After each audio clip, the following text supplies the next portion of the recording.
Hi friends, I hope you are doing well. Today we'll talk about how to fix or how to solve the problem of freezing on Suno app. You click on settings. Here we click on apps, default apps, app settings.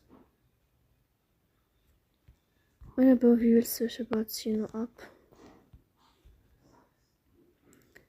Here we click on first stop and you will click OK. Then we will enter to storage. Here we click on clear cache. Then you will turn off your Wi-Fi and you will turn on your Wi-Fi again to fix that problem. So please don't forget. So that's all. Don't forget to support us by like and subscribe.